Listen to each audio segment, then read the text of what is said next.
Well, I couldn't really speak. I could. Oh, there's a lot. Oh, there's a lot. That's a hell of a lot. Never mind. Never mind. Let's get it on. The textures with that are lovely. Let's get this into the corners and then think about where it's going to go and what you're going to do. With something that's got a lot of impasto in it, you can make some lovely textural effects like that. I think I'm going to bring that down from the diagonal, smooth it out a bit, get some definition to the top, like that. That's good. Yep, that's good. And then get it to change direction. And I think I have, well, because that's the textures, that's always a lovely thing to put the highlight back on the top of the edge, on top of the ridges. I want to work with the red, maybe 2 reds.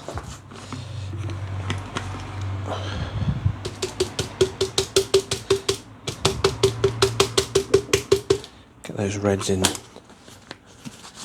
and darker red. I think the darker red, oh, there might be enough in there to squeeze it out. Always better because you've got a little bit more control. No.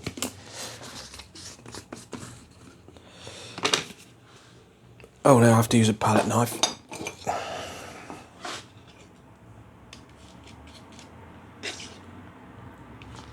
Well, I haven't really looked at the development of palette knives or painting knives, because really that's a palette knife, and then the one that's got the crank in it is a painting knife, and I presume it's just because it makes it easier, but then it makes it a lot easier if it's got a crank in it anyway. I'll have to look at that.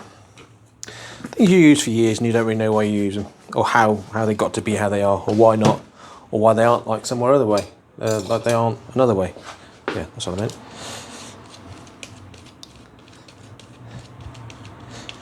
Gonna put that into that. I know when you get a technique you haven't used for a bit, or perhaps you never used it, and then it kind of takes over everything for a bit because you just love doing it. And that's good. If you like doing something, then you want to do it again. I think that's perfectly reasonable. Again, not to make that too complicated or too fussy, just let it give it a bit of a ridge, you know. And I think I'm right. I'm going to take the white, a little bit of white at the bottom. Or could I put yellow in? No, white. Just a little bit of white at the bottom. Just do the same coming up, which is lovely. It's good. Get that down to there, and then just wake it up into the red, like that. Oh, that's good. Yeah, don't play with it. Leave it alone. And then I'm going to have some white on a trowel. Smooth it out on the trowel. We'll put it on. Oops. We'll put it on the trowel.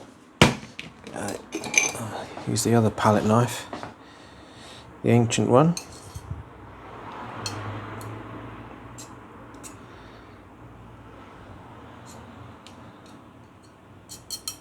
And then give the green just some touching highlights. In fact, I might do it all with all of it. I don't know. Let's see how it goes. See how delicate I can get the top, gauging the top how much it is, which is okay.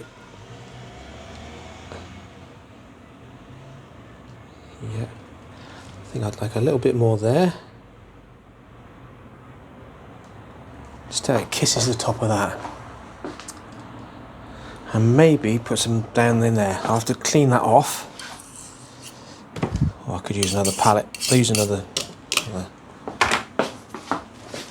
No, I won't use another one. I'll clean this off quickly. Right, take a minute. I put some more, a little bit more on there. Smooth it back over the palette knife again, with the palette knife again.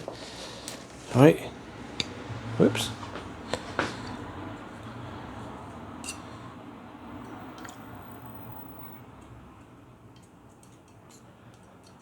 That. And then take that. I've done that, yeah. I am going to do it. Let's take a little bit, a tiny bit of a hint down at the bottom on the red. It's a bit like that. Not too much of a drag, just so it kisses the top really. And a little bit on the extra at the bottom. Yeah, that's good. Dramatic effect.